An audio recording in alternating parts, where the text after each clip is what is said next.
Hi guys. Okay, so today we're going to look at the natural log function a little bit. So the first thing I want you to remember is that a log is an exponent. So that if y equals log base b of x, that means that b to the y equals x. That this y is the exponent. The log is equal to the exponent. All right, now remember the natural logarithm, that's when the base is e. So y equals log base e of x means that x equals e to the y. However, we don't write y equals log base e of x. We write y equals ln of x, but we never read it y equals ln of x. We read it y equals the natural log of x. And you had some properties last year and in Algebra 2 for both logs and natural logs. Remember, when you're taking the log of a product, because logs are exponents, when you multiply, it becomes addition. You add those exponents. Just like with the laws of exponents, when you divide, you actually subtract the exponents. The natural log of 1 equals 0 because that's asking you e to what exponent gives you 1. Well, that would be e to the 0. And that's why the natural log of 1 is 0. And this is one that you need to know because you're never going to leave natural log of 1 in your answer. Because the natural log of 1 is 0, we know that this natural log of 1 over x, because of the division, is the natural log of 1 minus the natural log of x. That becomes negative natural log of x. We also know that when we raise an exponent to another exponent, we multiply those exponents. So when we have the natural log of x to the n, that n comes down front and we multiply the exponents. N times the natural log of x. Two other properties of logs that you need to know, that a to the log base a of x is x. This is one that you guys didn't like so much last year. Remember, if 2 raised to the log base 2 of 8, what is that? That's 8. Because 2 to the third is 8, then you're going to raise 2 to that 3, you're going to get 8. That's what that first one says. Now the second one is the change of base rule. And this one's going to be important for us. And it doesn't matter what base you use. If you have the log base a of x, you can change that to the log of any base of x over the log of the same new base of a. Now the reason I wrote it this way is because this is the one we're going to use a lot this year, because you're going to find it's easier to take the derivative of natural logs than it is to take the derivative of logs of other bases. Most of you anyway. Do you remember how exponentials and logs are related? All right, let's see if we can remember here. If we let y equals e to the x, and we want to graph it in parametric mode. I know we told you last year you don't have to worry about parametric. I'm just doing this so you can see it easily. Okay? We're going to let x be t, and in y we're going to put e to the t.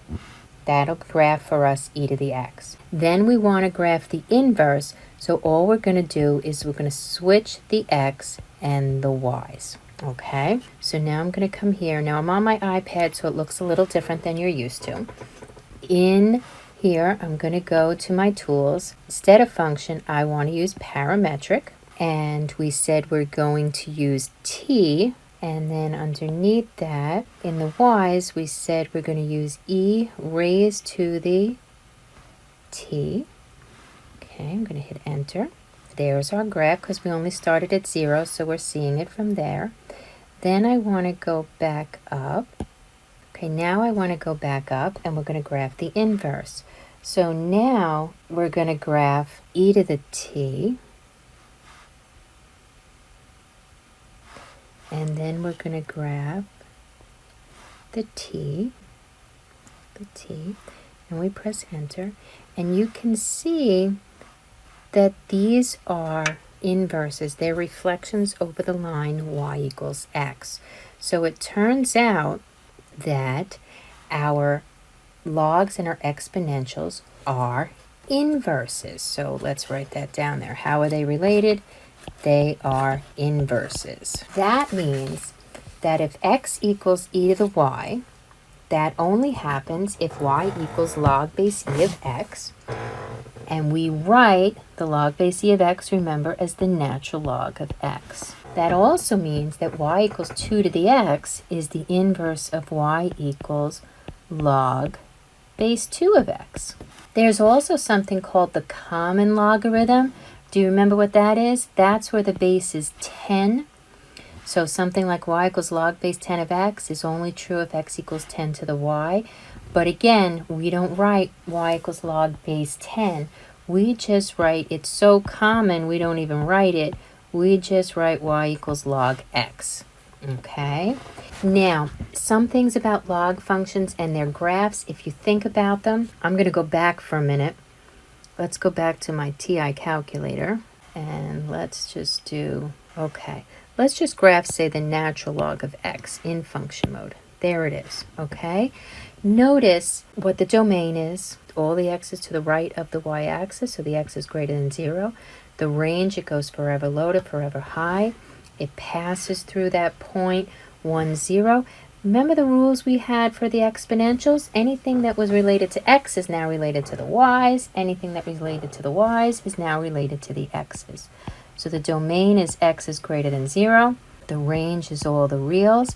All the exponential graphs passed through the point 0, 1.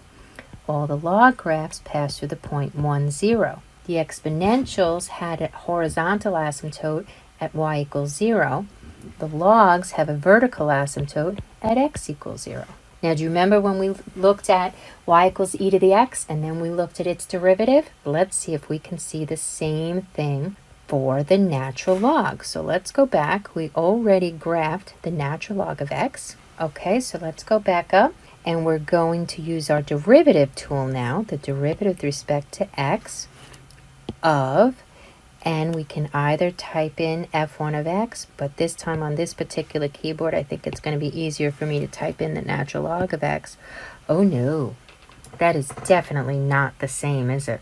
Definitely not the same thing. Wow, what are we going to do? Okay, so instead, let's go up here to the tools and let's look at a table. Let's look at a split screen table. Here are my x values and my derivative values. When x is 1, the derivative is 1. When x is 2, the derivative is 0.5 or 1/2. When x is 3, the derivative is 0.333, which is 1/3. When x is 4, the derivative is 0.25, which is 1/4. When x is 5, the derivative is 0.2, that's 2/10 or 1/5. Do you guys see what the derivative is? The derivative with respect to x of the natural log of x is 1 over x. And remember, that also means that the derivative with respect to x of the natural log of u is 1 over u times du dx. And this is just your reminder to use the chain rule. Okay, so let's try some. Let's find dy dx. So the first one here, y equals the natural log of x cubed plus 2x. So dy dx, when we take the derivative of the natural log, it's 1 over whatever we were taking the natural log of, times the derivative of this inside. So the derivative of x cubed is 3x squared, plus the derivative of 2x is x. That means that our derivative of y with respect to x is 3x squared plus 2 all over x cubed plus 2x. And we have our first derivative of a log. Now let's look at y equals the natural log of x cubed. And there's at least 2 ways to do this problem.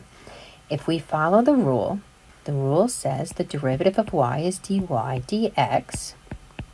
Derivative of natural log, it's 1 over, we're taking the natural log of x cubed, times, now we take the derivative of the x cubed, that's 3x squared.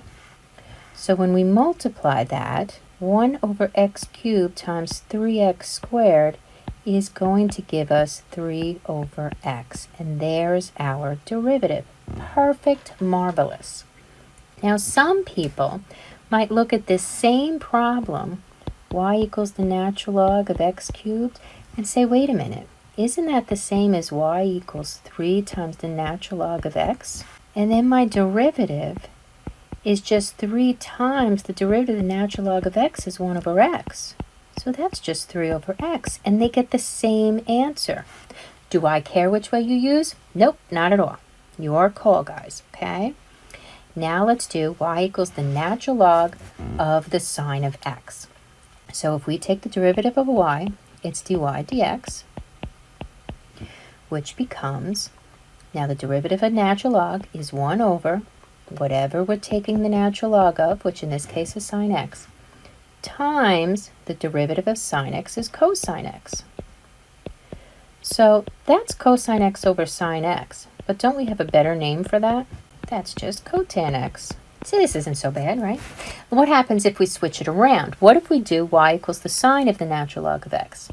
So the derivative of y with respect to x, we take the derivative of sine, which is cosine, keep the inside angle, times the derivative of the angle is 1 over x. So couldn't I just put it over x? These are your favorite down here. If f of x is the natural log of x, what is this? Now this should be ringing alarm bells, but Chris is saying, wait, I see it. Look, there's a 2 first, but then the 2 is last. The x is last and then the x is first. You're right, Chris. We need to switch that around and take out the negative. Negative limit as x approaches 2 of f of x minus f of 2 all over x minus 2. Now, that's really the negation of the derivative of f at this x value 2. Well, guys, don't we know the derivative of f of x? The derivative of the natural log is 1 over x. So what's the derivative at 2? It's 1/2, which means that the negation of the derivative at 2 is negative 1/2. Be careful you get that negative, okay? Okay, so this is where we're going to stop for today. So make sure you know your rules for how to find the derivative of the natural log. See you soon, guys. Bye.